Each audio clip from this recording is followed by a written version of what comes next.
تاب کے درگے تیرگی پیروی بہر توبہ درائے شباب غوی بشنو از گوش دل مثنوی معنوی در رہے صدق برتا مسمم شوی بشنو از گوش دل مثنوی معنوی در رہے صدق برتا مسمم شوی۔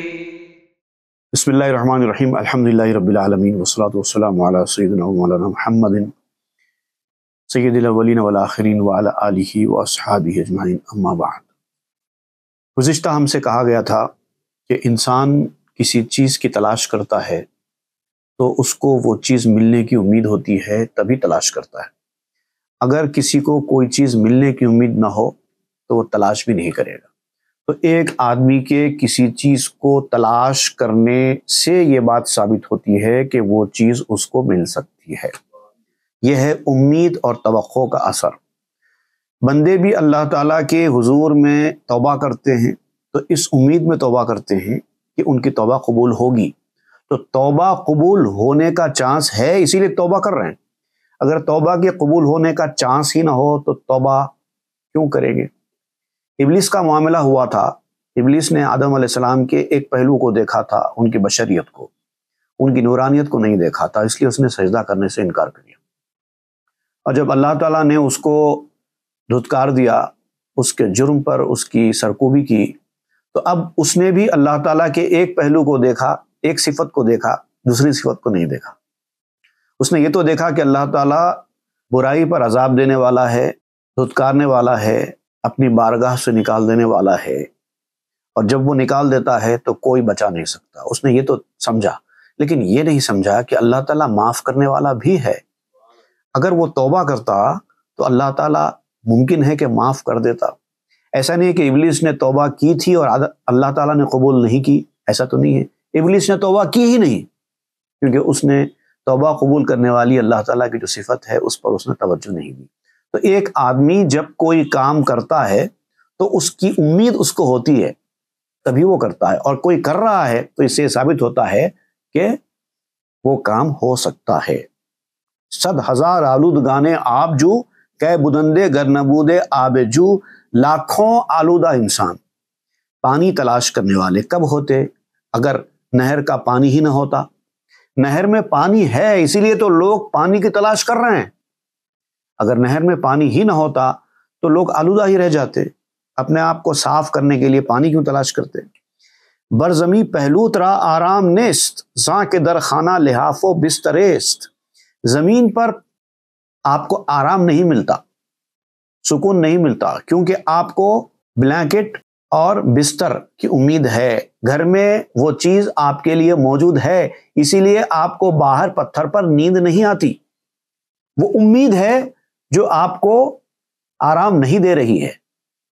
اور وہ لوگ جن کو کوئی امید ہی نہیں ہے بلینکٹ ملنے کی، یا رضائی ملنے کی، یا لحاف ملنے کی، یا نرم توشک ملنے کی، بستر ملنے کی، تو وہ لوگ روڈ کے اوپر بھی آرام سے سو جاتے ہیں، ان کو نیند آ جاتی ہے۔ بے مقر گاہے نباشد بے قرار، بے خمار اشکن نباشد ای خمار۔ سکون کی جگہ کے بغیر کوئی بے قرار نہیں ہوتا۔ ایک سکون کی جگہ موجود ہے، اسی لیے تو بے قراری آئی ہے۔ اگر سکون کی جگہ موجود ہی نہ ہو تو آدمی وہاں پر بھی بے قرار نہیں ہوگا۔ خمار یعنی جو نشہ ہوتا ہے وہ بغیر نشہ اتارنے والی چیز کے نہیں ہوتا۔ نشہ کرنے والا یہ جانتا ہے کہ میں نشہ کروں گا تو ایک وقت کے بعد میرا نشہ اترے گا، اس لیے وہ نشہ کر رہا ہے۔ تو اس کو نشے کے اترنے کا یقین ہے یا توقع ہے، تبھی تو وہ نشہ کر رہا ہے۔ گفت نینے یا رسول اللہ مکن، سرور لشکر مگر شیخ کہن۔ تو اب اس نے جو رسول اللہ صلی اللہ علیہ وسلم نے جو نوجوان کو سالار بنا دیا، اعتراض کیا کہ نہیں اے اللہ کے رسول ایسا مت کیجیے آپ، لشکر کا سردار تجربے کار اور پرانے بوڑھے کو بنانا چاہیے۔ ایک بوڑھے آدمی کو جس کو زندگی کا تجربہ ہے، جس کے اندر میچورٹی ہے، جس کے اندر پرفیکشن ہے، اس کو سردار بنانا چاہیے۔ ایک نوجوان کم عمر بچے کو جس کو کچھ زیادہ معلومات نہیں ہے، اس کو لشکر کا سردار نہ بنائیے۔ یا رسول اللہ جواں ار شیر ذات غیر مرد پیر سر لشکر مباد۔ اے اللہ کے رسول، جوان خواہ شیر کا بچہ ہی کیوں نہ ہو، اتنا جری، اتنا بہادر، اتنا طاقتور ہو، لیکن اگر جوان ہے تو وہ سردار نہیں بن سکتا، کیونکہ سردار تو تجربے کار آدمی کو ہونا چاہیے، میچور آدمی کو ہونا چاہیے۔ وہ میچور نہیں ہے، فزیکلی ضرور میچور ہوگا، لیکن سرداری کے لیے مینٹلی میچور ہونا چاہیے۔ وہ مینٹلی میچور نہیں ہے، آپ اس کو جنگ کے میدان میں لڑنے کے لیے اتار سکتے ہیں، لیکن لشکر کی سرداری نہیں دے سکتے۔ ہم تو گفتستی و گفتے تو گواہ، پیر باید پیشوا۔ آپ ہی نے تو ایک مرتبہ فرمایا ہے، اور آپ کا فرمانا خود اس بات کا گواہ ہے کہ آپ نے کہا کہ بوڑھے آدمی کو، تجربے کار آدمی کو اپنا پیشوا بناؤ۔ ایک مقام پر حدیث شریف میں آیا ہے الشیخ فی اہلہ کالنبی فی امتہ۔ شیخ سے مراد یہاں پر بوڑھا ہے۔ بوڑھا اپنی قوم میں، اپنے لوگوں میں ایسے ہی ہوتا ہے جیسے نبی اپنی امت میں ہوتا ہے۔ تو نبی اپنی امت کا سردار ہے، ویسے ہی سرداری تجربے کار بوڑھے آدمی کو دی جانی چاہیے، کیونکہ وہاں پر میچورٹی آف مائنڈ چاہیے فیصلے کرنے کے لیے۔ نوجوان بچوں کے اندر میچورٹی آف مائنڈ نہیں رہتی، تو اسی لیے عمر رسیدہ آدمی کو پیشوا بنانا چاہیے۔ آپ ہی نے تو کہا ہے یا رسول اللہ دنی لشکر نگر ہست چندی پیر و ازوے پیشتر۔ اے اللہ کے رسول، آپ اتنے بڑے لشکر کو دیکھیے، ہم کو جیت کے آنا ہے۔ اس میں بہت بوڑھے ہیں، تجربے کار لوگ ہیں، میچور لوگ ہیں، پرفیکٹ ہیں۔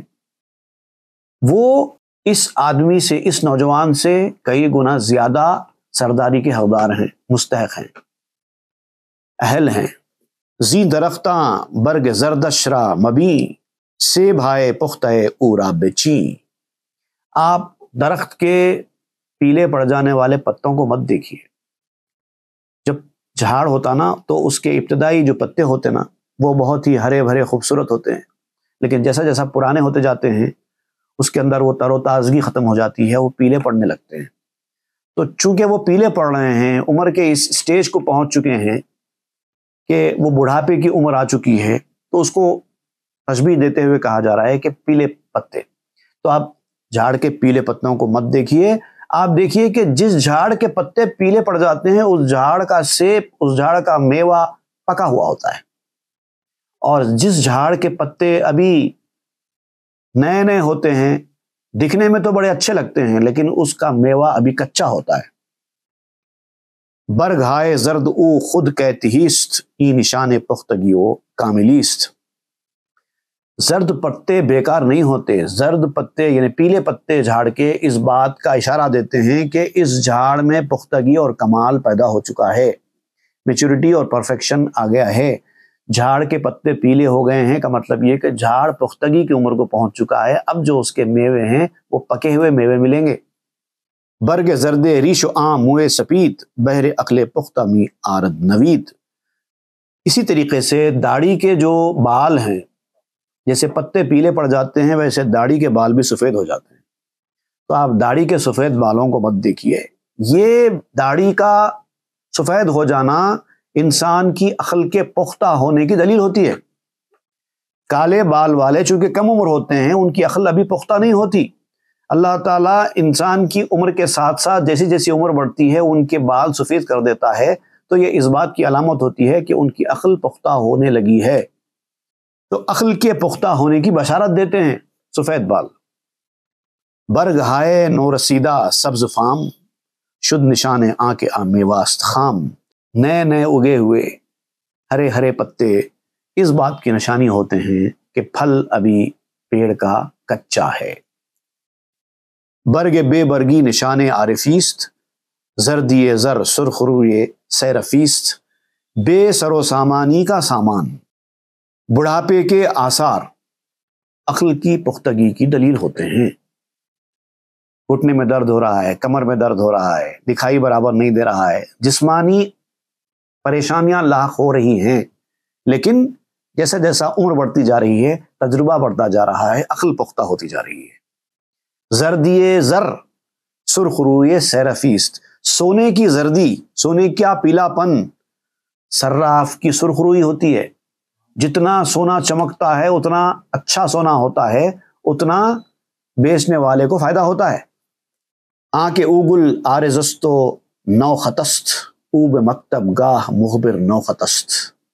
وہ شخص جو پھولوں کے رخسار والا ہے اور سبزہ والا ہے، وہ اس کا آغاز ہے، ابھی ابتدا ہے۔ وہ درسگاہ میں یعنی اسکول میں نئے ہونے، کچے ہونے کی خبر دینے والا ہوتا ہے۔ دیکھیے، جو نئے نئے لوگ ہوتے ہیں نا، ان کو ملازمت کی لینگویج میں بھی کیا کہتے ہیں؟ فریشرز کہتے ہیں۔ فریشر تو اچھی چیز ہے نا، فریش ہونا تو اچھی چیز ہے، لیکن ان کو فریشر کہا جاتا ہے۔ فریشر کا مطلب یہ کہ ابھی تجربہ نہیں ہے، فریش ہے لیکن تجربے کار نہیں ہے۔ تجربے کار آدمی کو فریشر نہیں کہتے۔ تو آپ یہاں پر وہی کہہ رہے ہیں، دکھائی دینے میں تو اچھے ہے، تر و تازہ ہے، فریش ہے، لیکن فریشر ہے، نا تجربے کار ہے۔ تو ان کا یہ فریش چہرے والا ہونا ان کے نا تجربے کار ہونے کی علامت ہوتی ہے۔ ہر فائے خط او کشمش بود، مزمن اخلص تگر تن می دوت۔ جب کیلیگرافی کسی کو سکھاتے ہیں تو ابتدا میں جب آتا ہے تو وہ اس کی جو تحریر ہوتی ہے وہ کچی ہوتی ہے، بہت ٹیڑھے میڑے حروف لکھتا ہے وہ ابتدا میں، اس کو سکھانا پڑتا ہے، ایسا نہیں لکھتے، ایسا لکھتے، الف ایسا لکھنا چاہیے، بے ایسا لکھنا چاہیے، جیم ایسے لکھنا چاہیے۔ کتنے قسم کے جیم ہوتے ہیں تحریر میں، وہ اس کو سکھایا جاتا ہے۔ جیسے جیسے وہ پریکٹس کرتا جاتا ہے، ایک وقت کے بعد پختگی آنے لگتی ہے۔ تو ابتدائی مشق کرنے والے، پریکٹس کرنے والے کے حروف ٹیڑھے ہی ہوتے ہیں۔ وہ عقل کا اپاہج ہے، اگرچہ کہ جسم اس کا بڑا تیزی سے دوڑتا ہے۔ جتنی مشق فریشر کرتا ہے اتنی مشق بوڑھا آدمی نہیں کر پاتا، اتنی پریکٹس، اتنا کام بوڑھا آدمی نہیں کر پاتا۔ جتنا نوجوان بچہ کام کرتا ہے اتنا بوڑھا آدمی کام نہیں کر سکتا، لیکن اس کے کام میں پختگی ہوتی ہے، نوجوان کے کام میں پختگی نہیں ہوتی۔ پائے پیر سر اترچے باز ماند، یافت عقل او دوپر بر اوج راند۔ بوڑھے کے پاؤں اگرچہ تیز چلنے سے عاجز ہوتے ہیں، بوڑھا آدمی تیز نہیں چل سکتا نوجوان کے بنسبت، اس کو آہستہ چلنا پڑتا ہے، لیکن جو پاؤں سے کمزور ہو جاتا ہے اس کی عقل پختہ ہو جاتی ہے۔ یہ اللہ تعالیٰ کا بنایا ہوا نظام ہے۔ ابتدا میں ہاتھ پاؤں میں دم زیادہ ہوتا ہے، عقل کچی ہوتی ہے، لیکن ایک وقت کے بعد ہاتھ پاؤں میں دم کم ہو جاتا ہے، عقل مضبوط ہو جاتی ہے۔ اس کو پر لگ جاتے ہیں، عقل کے پر لگ جاتے ہیں۔ نوجوان بچہ وہ نہیں سوچتا جو تجربہ کار آدمی سوچ لیتا ہے، وہ بلندی پر اڑتا ہے اپنی عقل کی مدد سے۔ گر مسل خواہی بے جعفر در نگر، داد حق بر جائے دست و پاش پر۔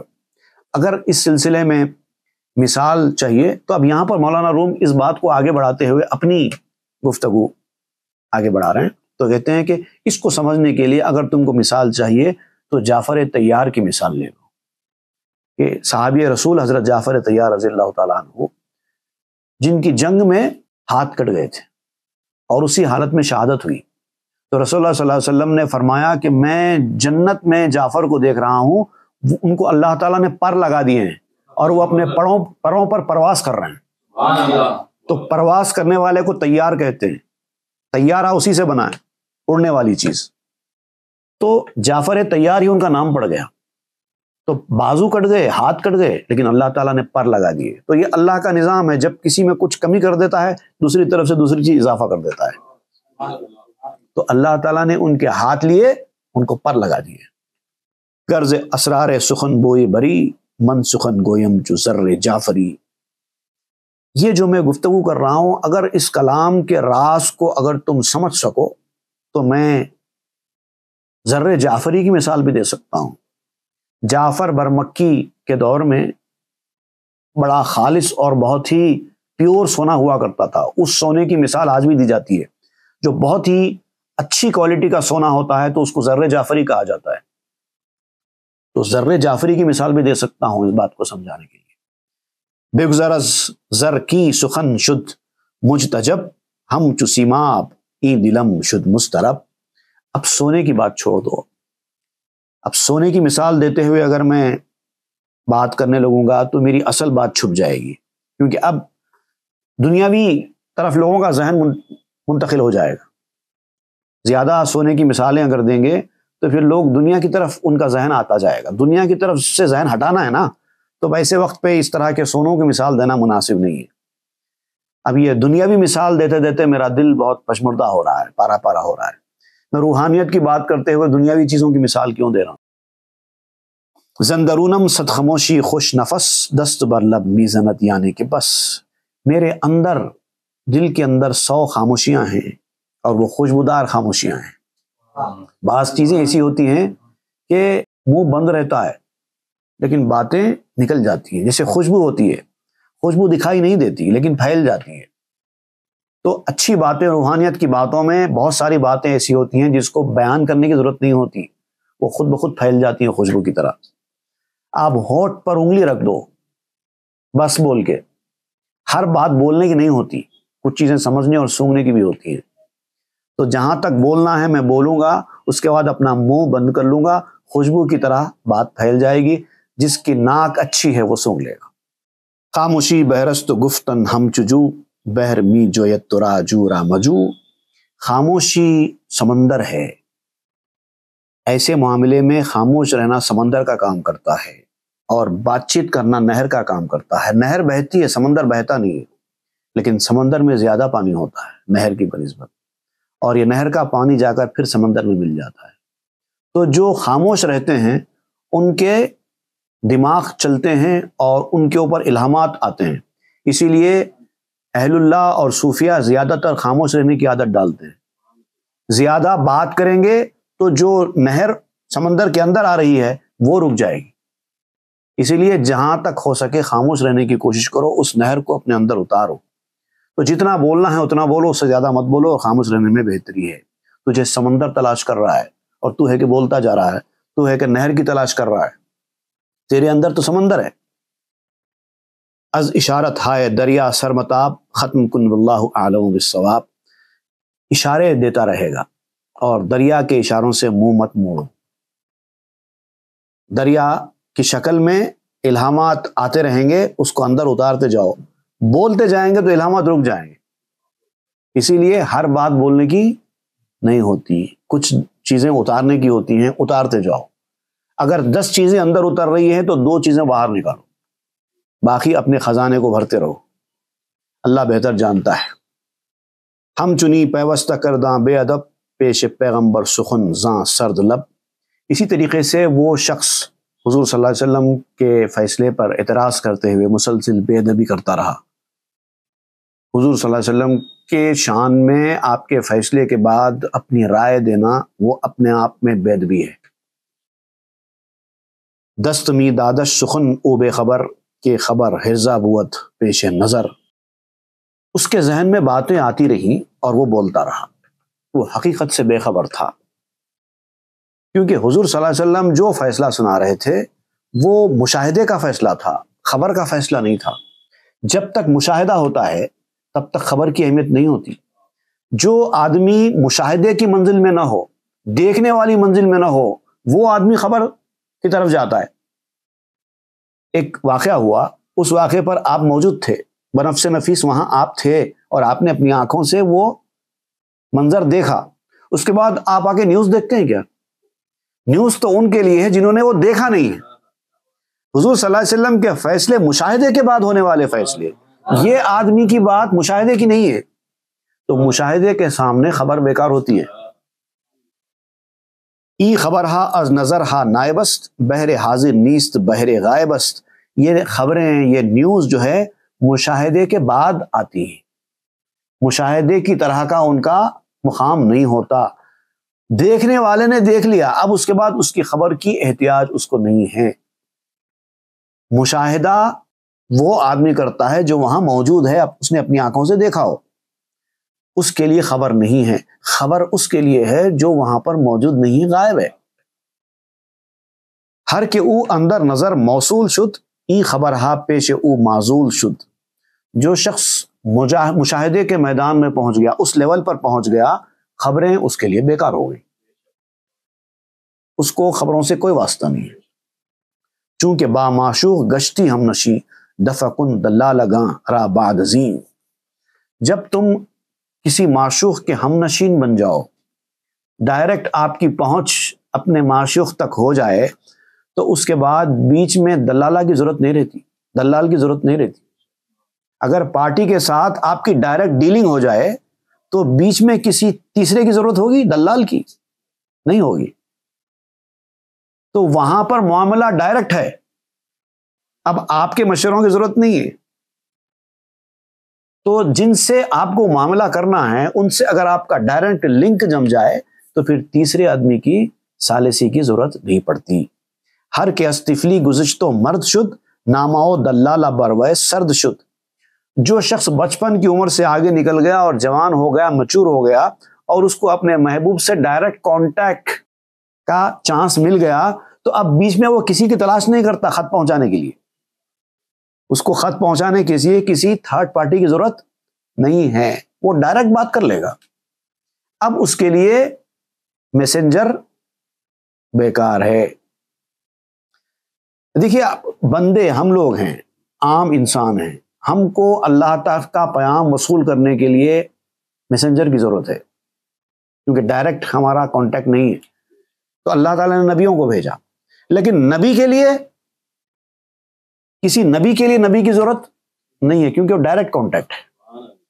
نامہ خاند از پہ تعلیم را، حرف گوید از پہ تفہیم را۔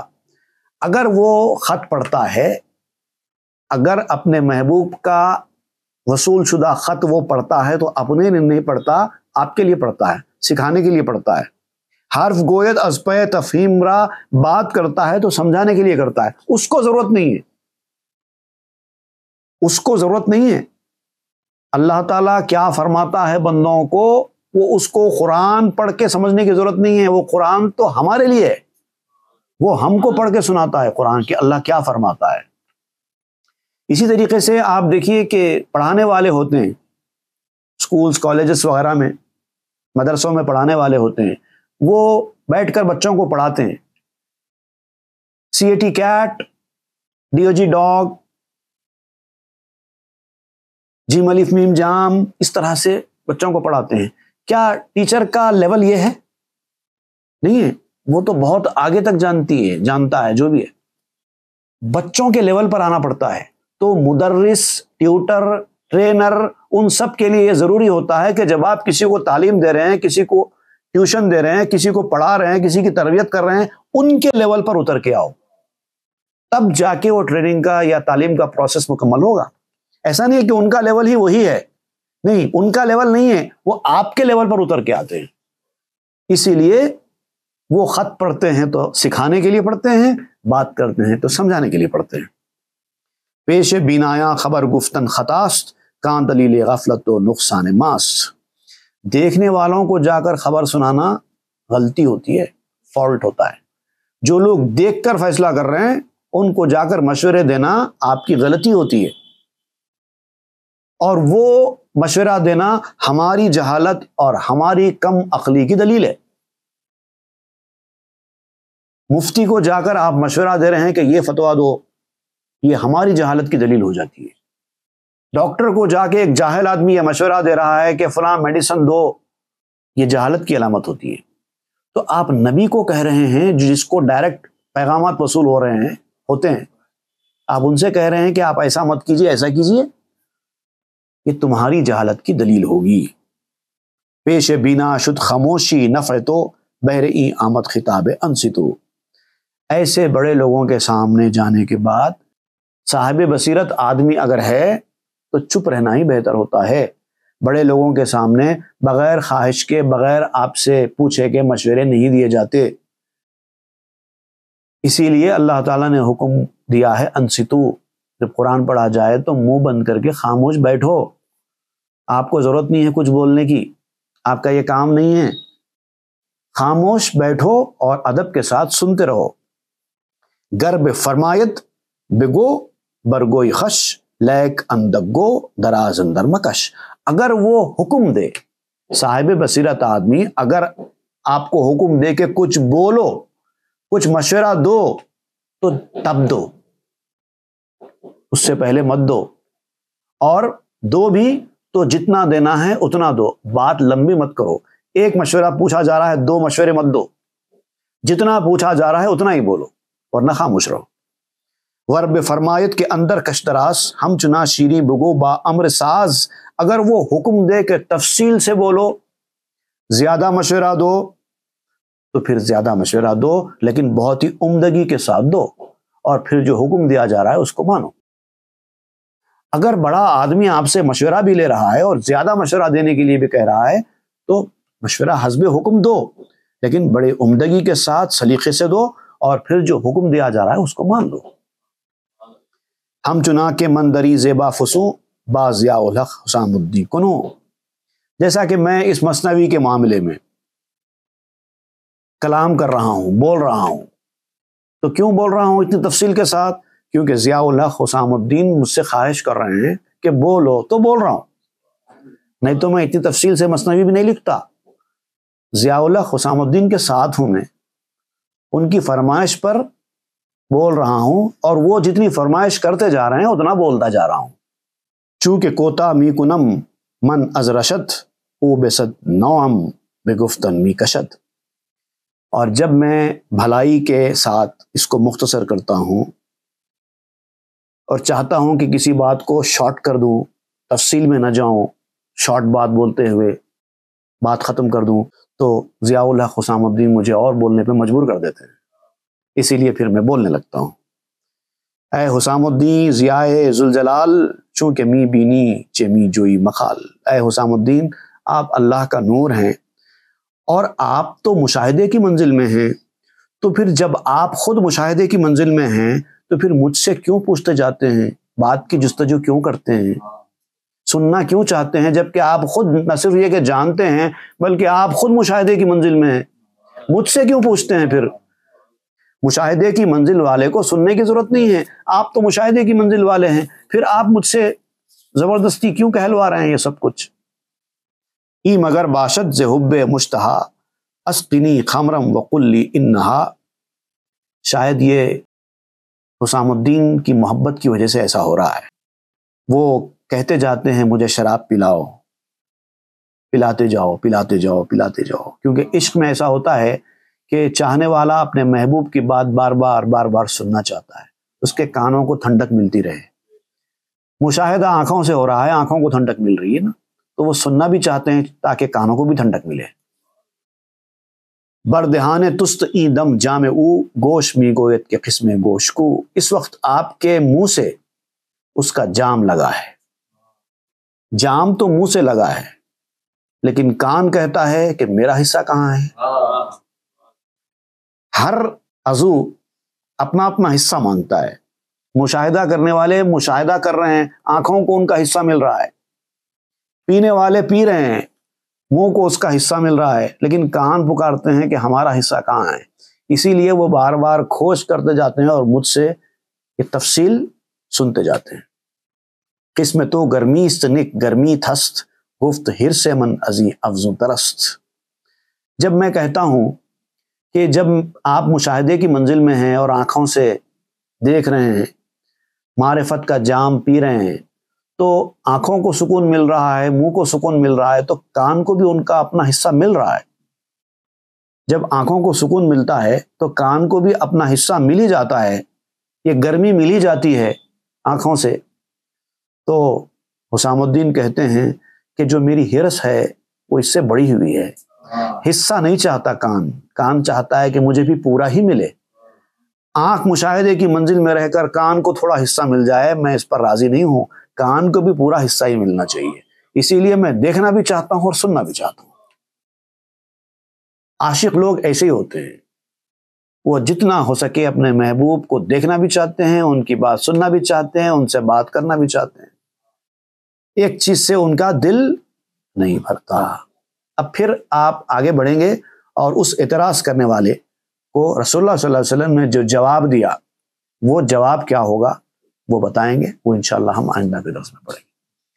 صلی اللہ تعالی علی خیر خلق محمد وآلہ وصحبہ اجمعین والحمد للہ۔